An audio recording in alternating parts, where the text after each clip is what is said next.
Baik. Bentar ya, saya siapin materi buat hari ini.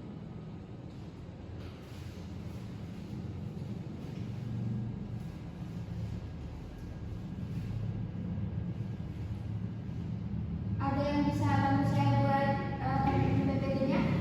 Boleh Bu. Nah,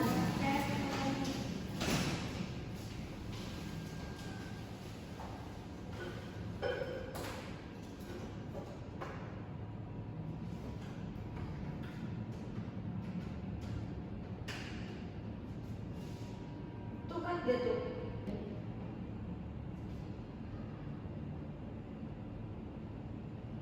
Ini sudah. Terima kasih.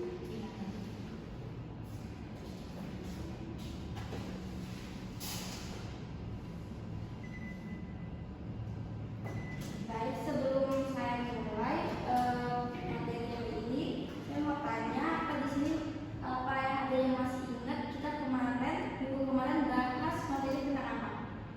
Pengangguran Bu. Ada yang tahu masih ingat nggak pengangguran itu apa sih? Orang yang tidak punya pekerjaan. Ya, betul. Ada yang bisa tahu bantu saya sebentar?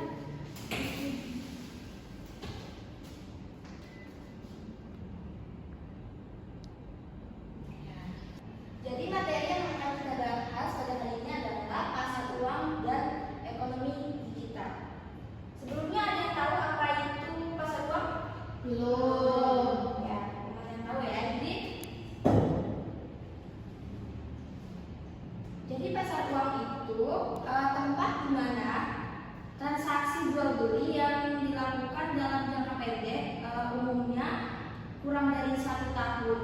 Nah, pasar ini juga berfungsi sebagai sarana untuk menghimpun dana dari masyarakat yang memiliki kelebihan dana serta menyalurkan kepada pihak yang membutuhkan modal seperti perusahaan serta pemerintahan.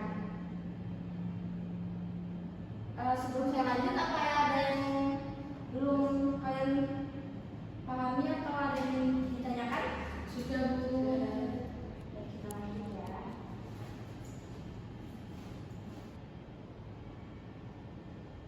Nah, jadi di sini ada ciri-ciri pasar uang.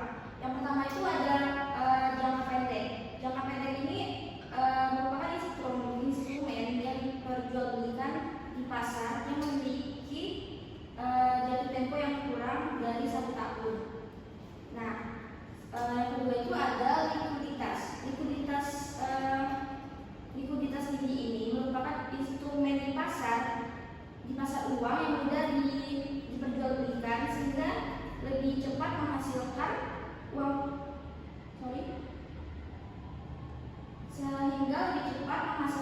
tunai. Nah, yang ketiga ada risiko rendah. Ada terjadi risiko rendah ini karena jangka waktu yang singkat, maka investasi di pasar uang ini relatif lebih rendah dibandingkan pasar modal. Dan yang terakhir itu ada return rendah. Itu instrumen di pasar uang yang umumnya memberikan return lebih rendah karena risikonya lebih minim. Sebelum saya lanjut, apa ada yang ingin ditanyakan dari ciri-ciri pasar uang ini? Belum ada Bu. Belum, jadi kita lanjut ya. Iya. Nah, di sini ada fungsi dari pasar uang. Yang pertama itu menghimpun dana.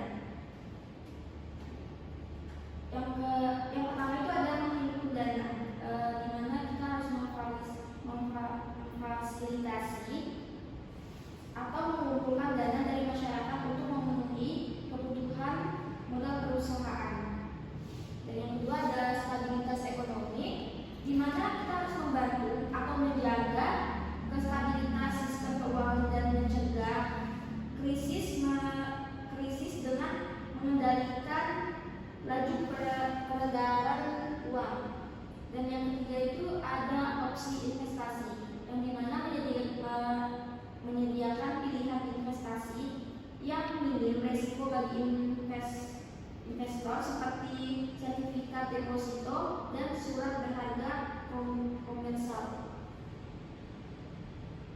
Apa ada yang ingin ditanyakan? Surat berharga komersial itu Gimana? surat berharga komersial itu Tadi pertanyaannya boleh diulang. itu contohnya surat berharga komersial. Jadi ada beberapa contoh dari surat berharga komersial. Yang pertama itu adalah surat janji uang. Surat janji uang ini yang diterbitkan oleh perusahaan untuk membayar sejumlah dana tertentu kepada pemegang surat yang akan jatuh tempo. Nah, terus ada juga yang namanya surat utang negara jangka pendek. Surat ini itu diterbitkan oleh pemerintah juga, sering digunakan sebagai alternatif pendanaan perusahaan yang aman dan liquid. Dan yang ketiga itu ada NCD atau Negotiable Certificate of Deposit. Ini itu merupakan surat berharga yang diterbitkan oleh bank kepada perusahaan dengan suku bunga tetap untuk jangka waktu tertentu.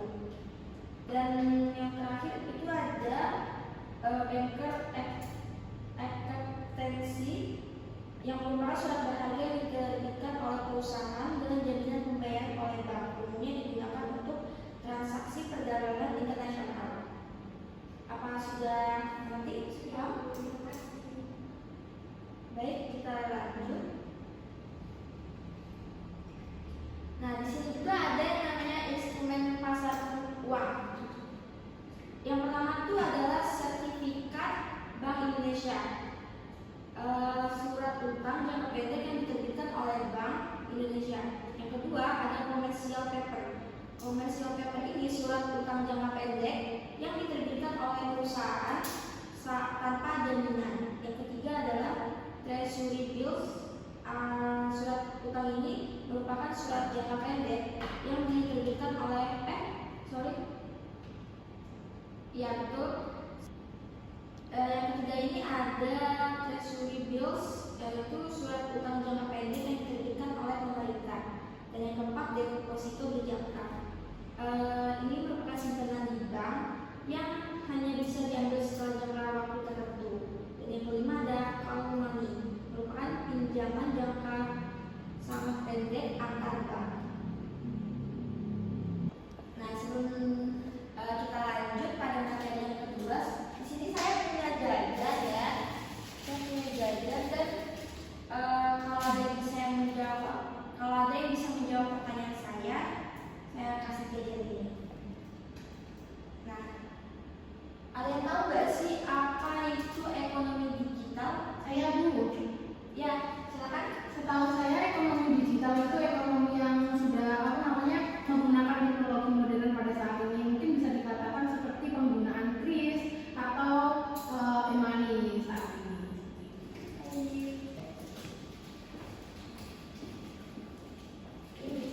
Terima kasih Bu. Terima kasih sudah menjawab.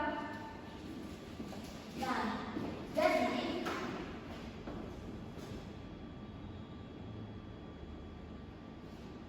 ekonomi digital itu ekonomi yang mengacu pada kegiatan ekonomi yang didorong oleh teknologi digital untuk mencakup semua bentuk transaksi dan bisnis yang berbasis internet dan teknologi informasi seperti yang sudah disebutkan oleh teman kita tadi. Contohnya seperti apa? Seperti kris, e-money, Seperti itu. Nah, di sini ada ciri-ciri ekonomi digital. Ciri-ciri yang pertama itu transaksi online. Transaksi online ini mulai dari pembelian barang hingga jasa yang dilakukan secara daring. Ada yang bisa kasih contohnya itu apa? Saya Bu. Ya, E-commerce seperti Shopee, Tokopedia, TikTok Shop gitu. ya betul. Nah, yang kedua itu ada akses informasi, data dan informasi yang dapat diakses secara cepat dan global melalui teknologi digital. Dan yang ketiga itu ada penggunaan teknologi digital, merupakan teknologi seperti cloud computing, big data, AI, dan Internet of Things yang memainkan peran kunci dalam mengoperasikan bisnis dan ekonomi. Dan yang terakhir itu ada inovasi bisnis, model bisnis baru seperti e-com, fintech, dan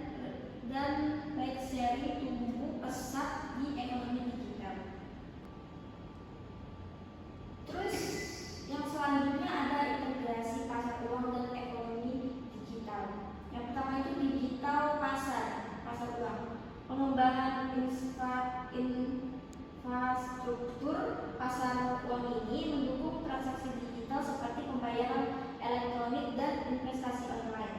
Yang kedua itu ada fintech, di mana munculnya perusahaan teknologi finansial yang menawarkan layanan keuangan berbasis digital. Dan yang ketiga ada regulasi, yang dimana pentingnya regulasi yang mendukung keamanan dan transparansi dalam transaksi digital di pasar uang untuk menjaga stabilitas ekonomi.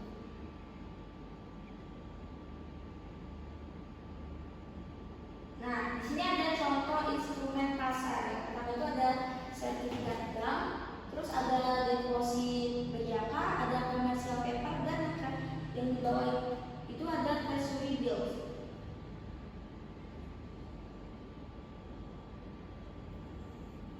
Baik, apakah ada yang ingin ditanyakan pada materi yang sudah saya jelaskan pada hari ini?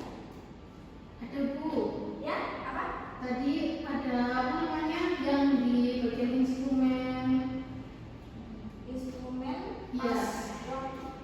Pasar uang. Tadi ada surat yang diterbitkan sama bank, terus ada juga surat yang diterbitkan oleh pemerintah kalau nggak salah.